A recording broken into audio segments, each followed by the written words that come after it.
Welcome back to Ape Escape. Yeah, Oh so God! so you noticed Oh, the never time. mind. It was just an angle. Yeah, you noticed the time for the video is 45 minutes. This is basically this whole segment of Specterland, the castle, the first final boss, and then the first ending. So I'm almost afraid to ask, but if you get a game over here, I have no idea. I actually have right? no idea. And I believe I Because mentioned this in a earlier episode, but whenever you get a game over, you will either get the professor or Natalie, maybe Casa, trying to empower you to keep trying, or Spectre or Jake, just basically ridiculing you. right. So that's where the Arkham series got the idea from. Honestly, I would say so. Only in a much less darker tone. Yeah. And to be fair, what you were mentioning is about game over, and with the Arkham games, it's every time you Fail, you die. Yeah. Well, yeah, yeah. Which reminds me, I do still need to properly play the Arkham games. I do too. The only one I really played was Arkham Knight, and that was a game that I bought when I got my school laptop. It was the first time I had like a proper gaming capable device, because before that we had the desktop, but it had like a really bad GPU in it. That the only purpose of that was watching video. Yeah. Or just outputting video. So yeah, there were a lot of like really graphical titles that I got into at the time. I also may or may not have been utilizing the gray market quite a bit by then, and Arkham Knight with the season pass was like, I won't say $8 because, reminder, the PC version of Arkham Knight bombed. Yeah, that's what I've heard. That is what I've heard royally. Yeah, even though nowadays I don't think you can go wrong with Arkham Knight on the PC, and even when I got it, I felt like I wouldn't say that it was necessarily misunderstood, but I do feel like a lot of the hatred towards Arkham Knight is unjustified. I get that like the game relying a lot on the Batmobile kind of steers away from the Arkham formula, but I don't know, I feel like it's a pretty welcome addition. It's just a shame that I couldn't 100% finish the game because, well, if you know, you know. Yeah.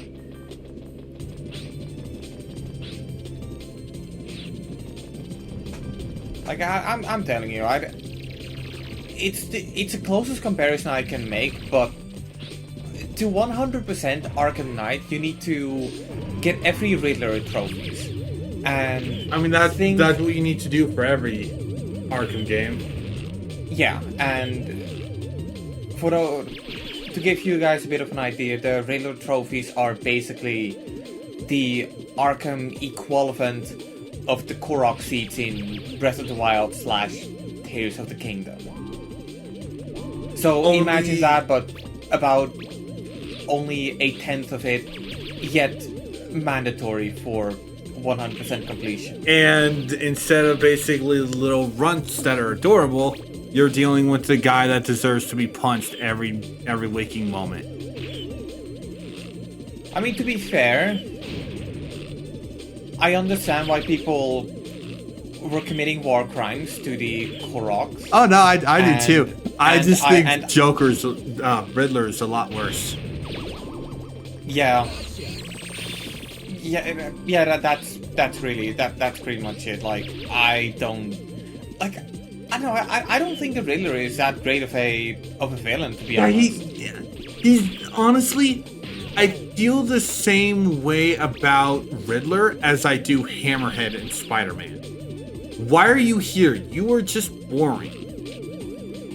Yeah, I mean, to be fair, like Hammerhead, wasn't that just one boss fight you got in the middle of the game? And No, he. oh, Hammerhead was the main focus villain of the DLC for Marvel Spider-Man. oh, that explains it. I never played the DLC. I don't recommend playing the DLC. There is a reason why you don't make your DLCs come out on a monthly basis, unless if it's like characters or costumes things. I mean, to be fair, like it's all out now, so I could just play it all in one. Yeah, but it's like I think a lot of people wish that they could have some complaints to fix about some of the stuff in the DLC, because yeah, the hideouts were basically just boring because they were all just you were facing more annoying enemies, because basically Hammerhead's men get access to Sable tech, and this stuff is stuff you have not encountered in the main game. yeah, that sounds. Yeah, lovely. it's really obnoxious. Although, like I said, I do need to get the I do need to get the DLC. Or I already have the DLC, but again, I just never played it, which is kind of weird. Because like it's one of the first games I got for the PS4. It's the first platinum I got on the PS4. Ask me, why did you not immediately think, oh gee, I should probably use the super hoop? I'm just standing here watching the show. Yeah. Right, I'm not gonna bother asking the obvious questions. Why did you not use the super hoop? I mean, to give you credit, you can at the very least say that you played this game. Yeah. I tried to use the cart to get rid of them, but oh hey, you can't sneak attack these enemies. And again, this is why I hate these enemies. They kind of remind me of one of the enemies from Mario 3D World, the one we need to ground. Or I think 64 also had them. The ones that we needed to ground pound into the lava. Oh, bullies. Honestly, these are more annoying mostly because these, at least with the bullies, you can knock them into lava or off the cliff. With these, you basically just have to wait until they stop spinning. Right. And it's like, no, that's awful.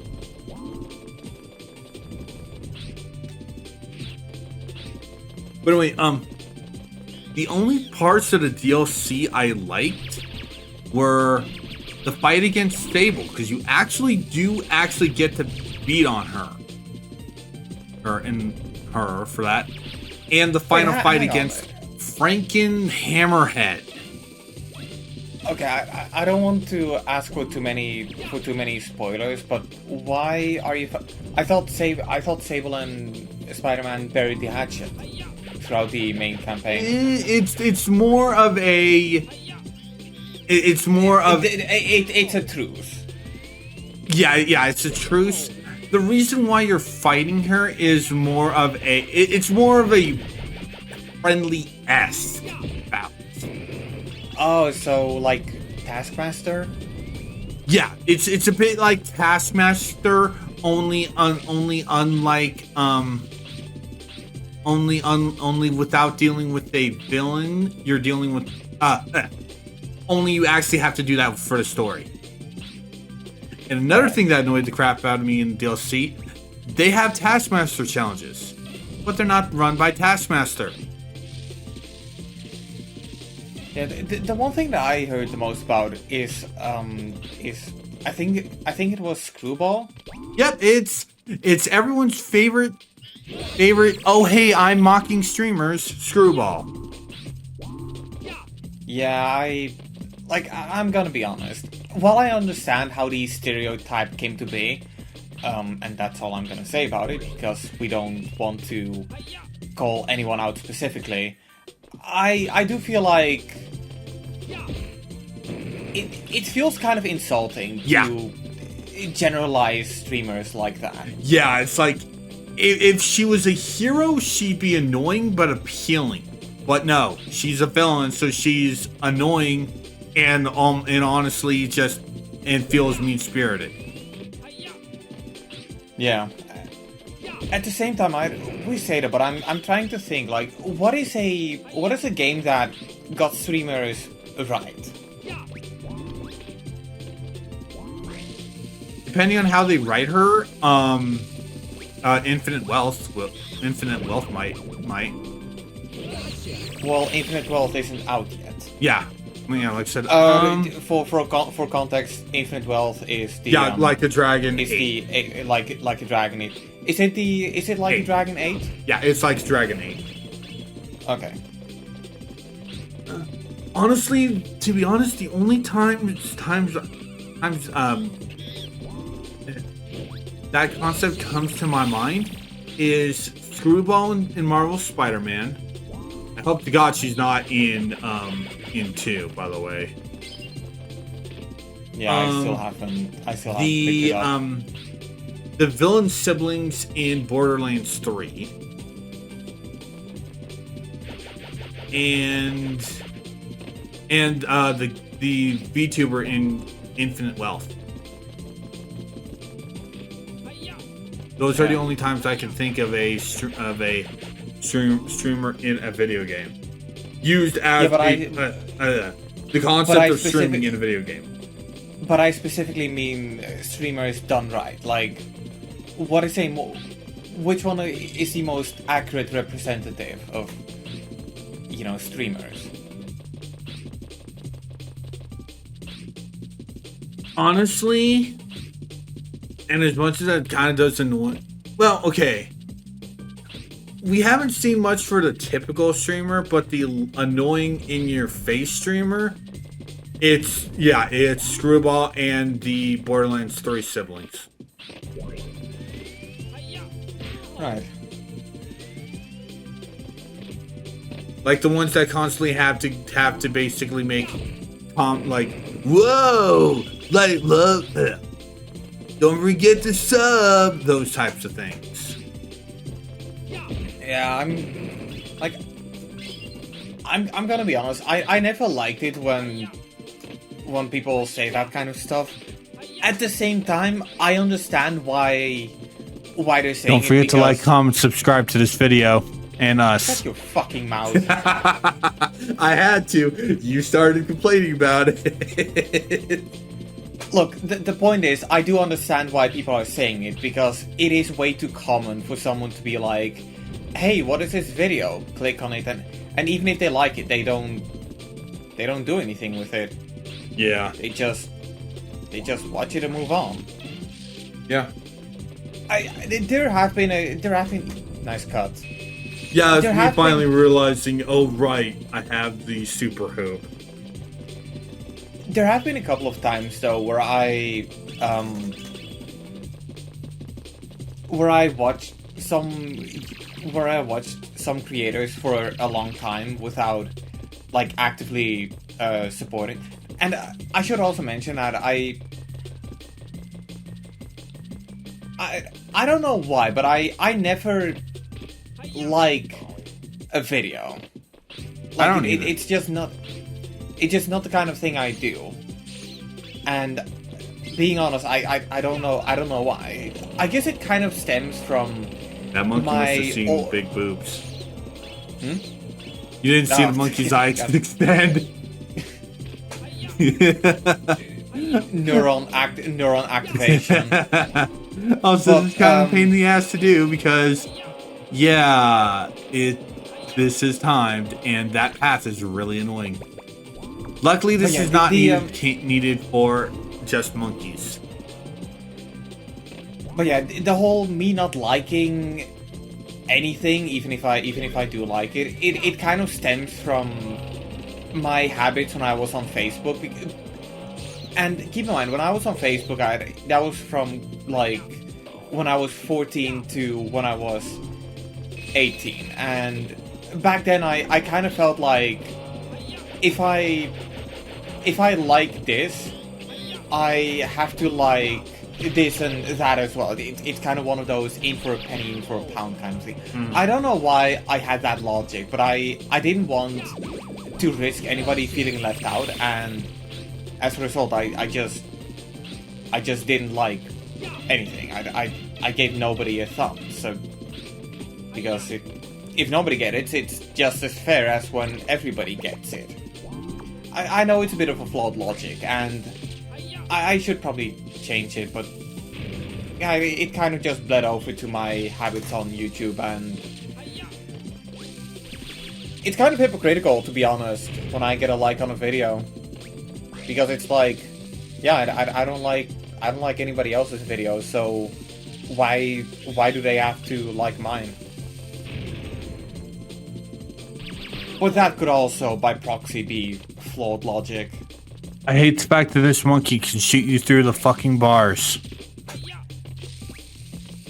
Yeah, but yeah, to get back to what I was saying, there were a couple of creators that for a long time, I didn't even watch them on my main channel, because I didn't want to have my I didn't want to have my my feed be filled with YouTubers of which I only watched like one video. So every time I would get recommended one of those videos, I would right click and open it in incognito mode.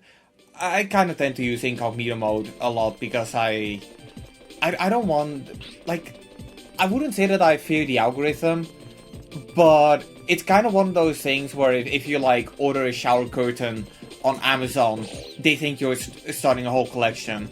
You show interest in it once, and it's going to be all over, even if you already like watched it or bought it.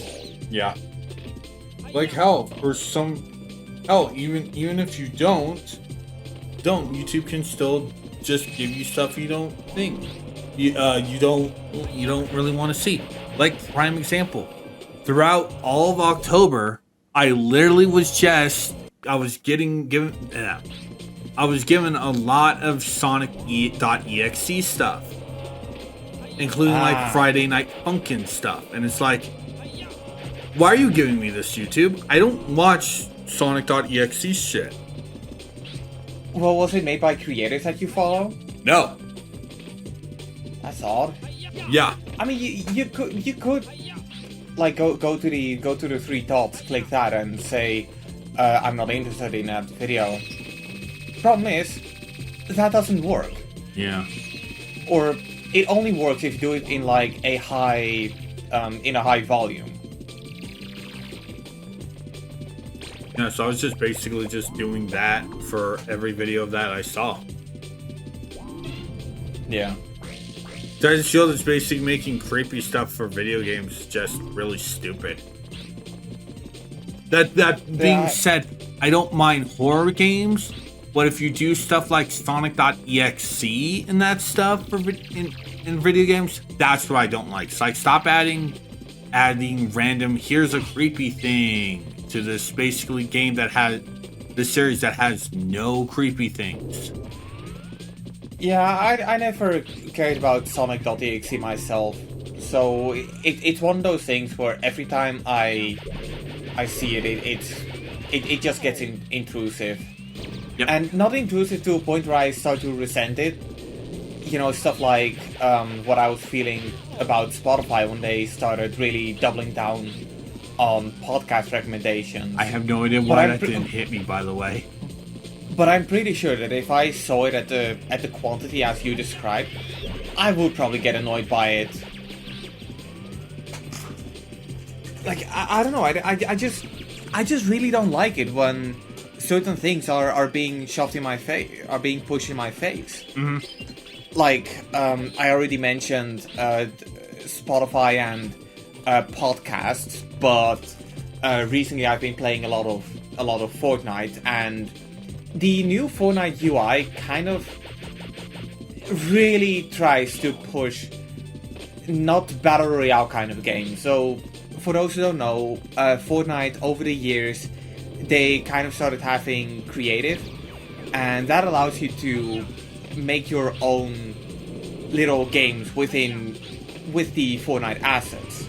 So imagine something like Roblox, except more functional, but at the same time less functional. Mm-hmm. And if you open Fortnite and you go to the play tab, you're going to see so many modes that you just don't care about, and it gets to a point where it becomes hard to just select the regular game mode. Like, why couldn't you have, like, instead of the play tab, why couldn't you have, like, a play battle royale, play save the world, the main game mode that Fortnite is based on? The single player thing that creative. still is not out. Hmm? The single player thing that's still not out.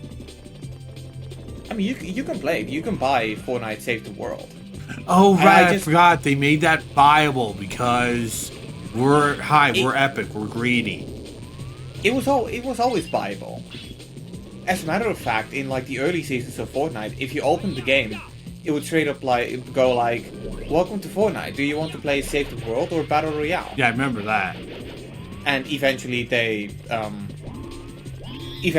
were just like, "Yeah, Battle Royale. It's what everybody plays."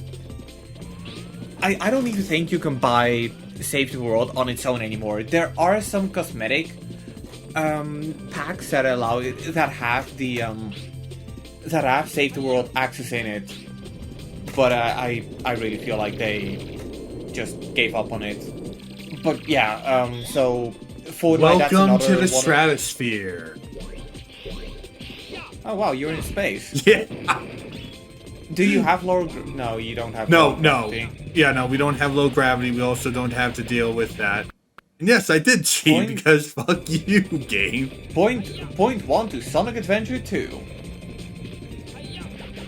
I mean, it's like, to be honest, no one likes the gravity physics in mad gravity and mad space.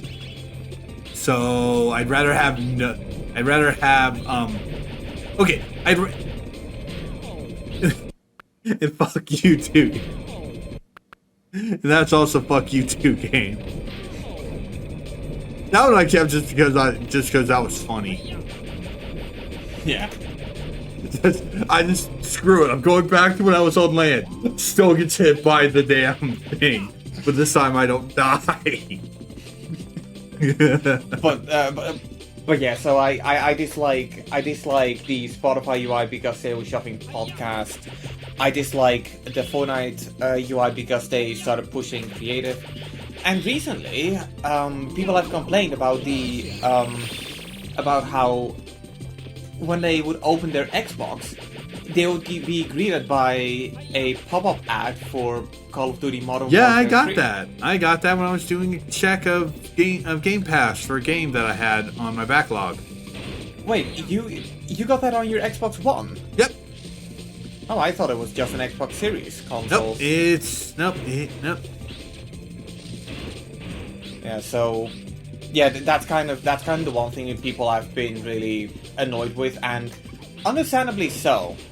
Like, even though Call of Duty is not the same as it was back then, I fully understand that there are some people who just don't like Call of Duty. And if you're gonna promote your game like that, you shouldn't. Yeah, it's and it's intrusive. I would respect it if it was an actual first party Microsoft game. Like Starfield? I consider that third party. I consider that third party like a new Halo. Like actual first party. Because if I'm not mistaken, they did that for Starfield as well. I don't. And Forza Horizon 5, Yeah, which Forza is first party. Yeah, for doing it for Forza, that's fine. That's totally fine. But don't do it for basically your third party stuff. Yeah. Or multi-platforms. It just feels incredibly intrusive. Yeah, and to be fair, I should mention that I could be wrong about this, but I know that on PlayStation it's not fully... They're not saints either, but the worst thing that PlayStation does is they put like a icon on your home menu, but that's it. They don't give you a full screen banner. Yeah, but where they, you need to. Yeah, I remember doing that, but I don't think they do that in on PS5 anymore. Or if they do, it's very lowly. Yeah. It's a very small chance. Yeah. I mean, you could make the argument that any kind of advertising can be deemed intrusive, especially if you look into stuff like YouTube, where a lot of times you cannot skip it, and it's for a product that the algorithm thinks you're interested in, but then you're not.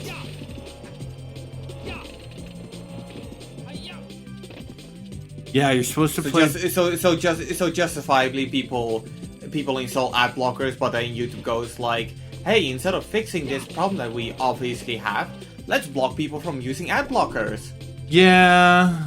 And then the ad blockers go like, "Okay, well, time for us to update again," and it's kind of.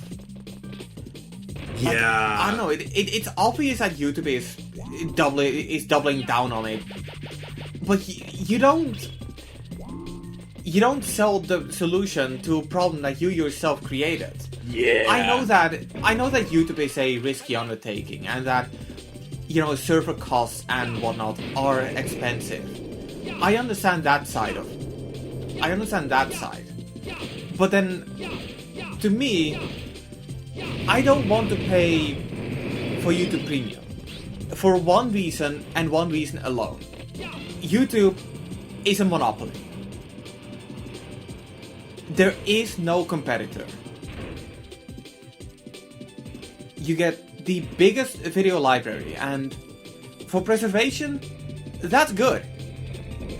But in terms of competition, in terms of like what's stopping YouTube from doubling prices for premium?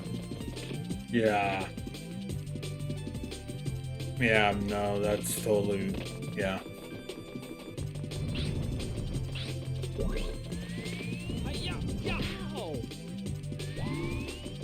I mean, no, people made the same argument for Twitch, and now, if I'm not mistaken, the platform Kick is, well, pardon the pun, kicking off quite nicely. Yeah, but there's also some other stuff about Kick. Yeah. I know that I'm not moving to it, but that's mainly neither. because on Twitch I'm affiliate, so yeah. Blah. I mean, even though that I would stream on YouTube if OBS would had a decent way of actually allowing me to be able to stream on it. Yeah, because if I'm not mistaken, you asked my friend Connor about it, right? Yeah, and he gave me a thing that it feels more for VTubers than actual streaming thing. Yeah.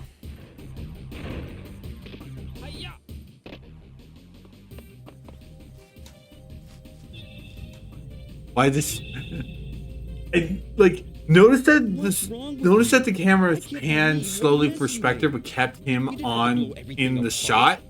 It basically went super fast for Spike and didn't even keep him on the shot. Invited you in. So what do you think of my castle? Do you like it? This castle is the most powerful fortress ever constructed. It will be so easy to conquer the world. I don't know. Your other ones are done a lot better, Spectre. What are you saying? Are you out of your mind? So I know this is a bit Just stop this late crazy to plan ask, already. but why does everybody have like Really spiky enjoying hair? it instead. In Japan. Like your friend did. No way! I won't be controlled by you! It's literally We'll see Japan. about that. With my new powers and my superior intelligence, I'm it kind would of be so tempted to easy try put you under my control. recreating that hair You could fight it myself, all you but wanted, Which one, Spike or be able to Spectre? resist. both just the spiky hair. Like this. Like it's one thing that I do want to try doing one of these days just for fun. Like it just give me like one of those overly anime kind of haircuts. Like I've got long hair, so there's a lot of things you can do with it. No! No! No! I won't! You really think you can fight and beat me? You're no match for my powers. I have no idea if this is what Spectre used to brainwash Jake. What's going on? My powers! Why aren't they working? I'll tell you why. What? Power alone isn't the true strength. That's Mm, Well, okay. Why did he that face I can't that he believe made? this is happening. Why did I he am no look good like? for you now. Why did it look like one of those I peed my pants kind of faces? hey! Wait! Take this! Now, welcome to Spectre Round 1. Gorilla Bot. Oh, Gorilla Head Bot. It's I kind think of... this camera is pretty interesting. Honestly, it's not a bad one. I like when we get this type of angle. I think the worst, my least favorite type of doing this is Turtles in Time. Mostly because when you're doing this screen, you have to throw the foot soldiers at the screen, and for me, throwing is just a pain in the ass. Ah, I think the only 2 games that I know that do this, well, 3 games are Turtles in Time, this, and Ratchet and Clank Up Your Arsenal. Clank. Shut up, Beavis. I personally more identify as a butthead.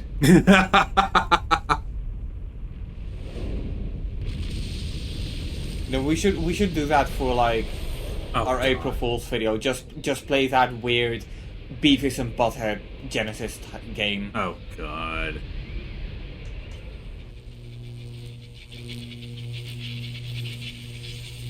I also will state this. I think the Gorilla Bot battle excels mostly in 3.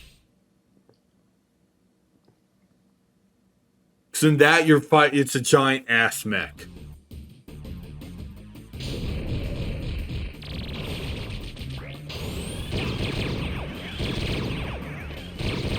This is just a robot with a machine gun. Laser cannon. Same thing. I mean, every boss is something. Hey, idiot, hit the arm. I don't know why I'm playing with those stupid things. Oh, hey, they give you enemies to defeat for cookies. It's more hitting those things. Right. But still, I'm still fine with it. There you go, now you And- realize, oh, I should need to hit the arm. And once again, this is the final boss, except not really. This is the first final boss.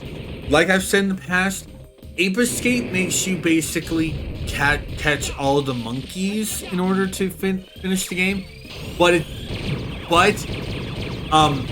you can't get all the monkeys until after you've beaten Spectre the first time. So they So actually, that's why we still have 6 episodes left after this. yep.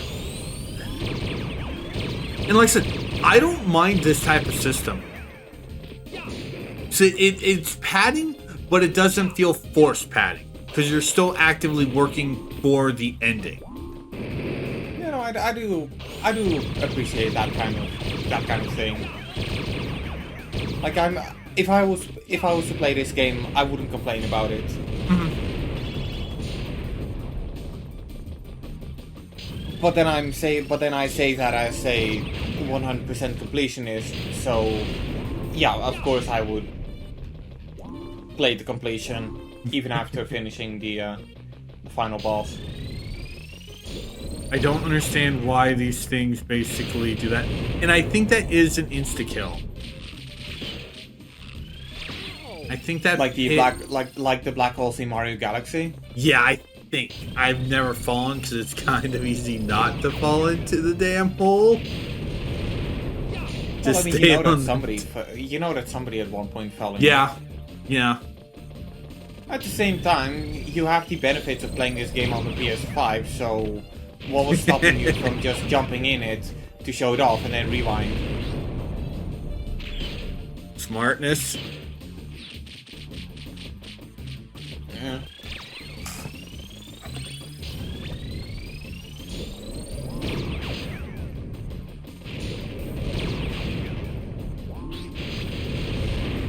There we go.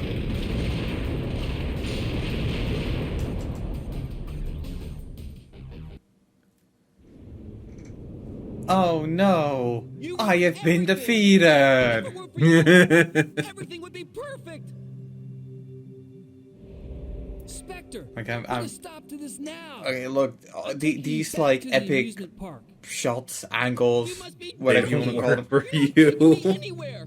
I'll never go I back. don't think they I'll work. never They go would back. work for any game on the You PS1. listen, and you listen You really good. don't. I will Like return. in this generation, you weren't The making world as you like know it cinematic will masterpieces. because next Yeah. time- That would happen. That would happen like 5 years later when Hideo Kojima made Metal Gear Solid 2, Spectre, Yeah.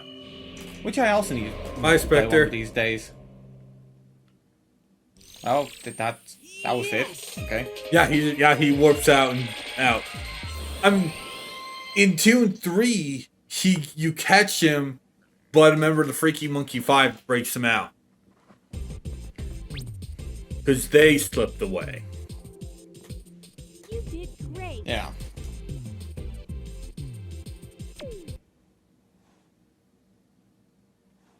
And so we saved the day. Except Spectre got away. I'm kind of surprised they didn't have like they didn't have a pre-rendered video here. Is this all rendered? This is all in-game stuff. That's Which pretty neat. honestly, I think some of the characters would not look good if, especially the monkeys, if they were basically CGI.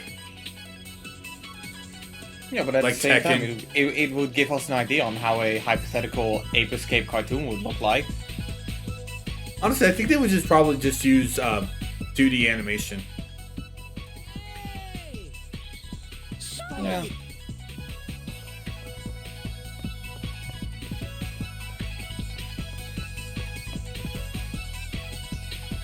Also, I think the resolution suddenly dipped there for a moment. Yeah, it did for the panning shot. It did for the panning shot. Which kind of makes me think that when it got put into a still frame, that wasn't just the game freezing. That was like actually a JPEG that they took. Yep. Like I do know that if you play a PS1 game on the PS4 or PS5, the can't image play is PS1 upscaled, games on PS4. So it looks high resolution, and here you can just tell this is not high resolution. Yeah. This is PS1 emulation. Which, I mean, hey, this works better. It works. Unlike what you could say by a lot of PS2 games on PS5. And PS4. PS4 actually can at least play those. Oh yeah, but There are some graphical issues. Like, oh my fucking god, the Carnival and Bully chugs. I was about to say, Bully wants to know your location. Yeah, it's like, yeah. Yeah, which is why when I play that, I will be doing Scholarship Edition. Which version will you be playing? Do you have the game on Steam? I have it I have it physically on PS3, 360. Okay, that's good. I would recommend you to play that version instead. Oh, really? Why? Because the PC version of Bully Scholarship Edition, it has the habit of hard crashing a lot. Oh. And I don't think I need to remind you the kind of save system that Bully had. Yeah. Well, I mean, the save system of early Rockstar games had. Yeah. Like we have it easy nowadays with our auto saves, but back then you had to save manually.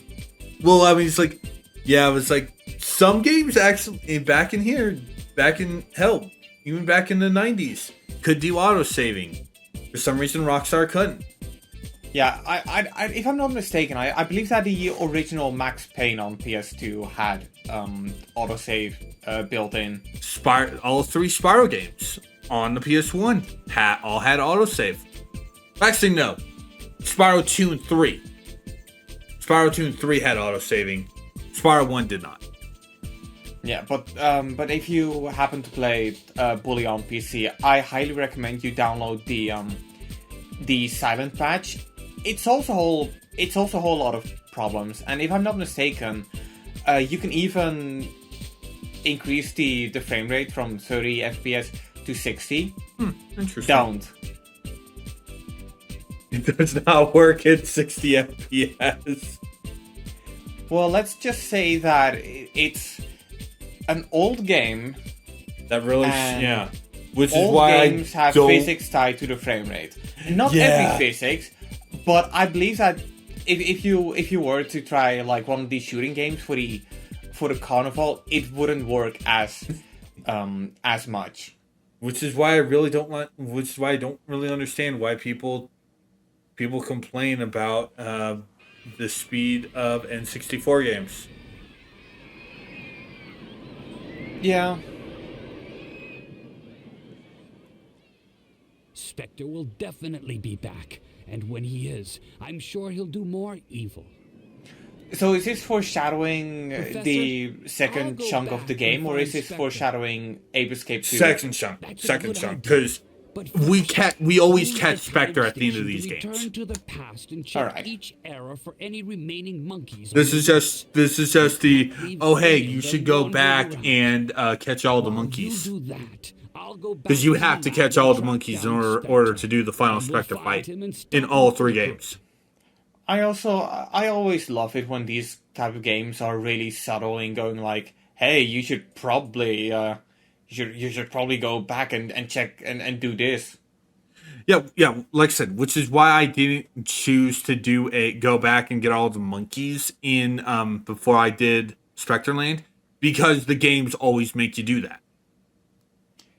Yeah. Which honestly, again, like I said, I like it if you give me an incentive to actually go back and 100% games. Like, I still will 100% games, but I much more prefer if the story that has one, you know?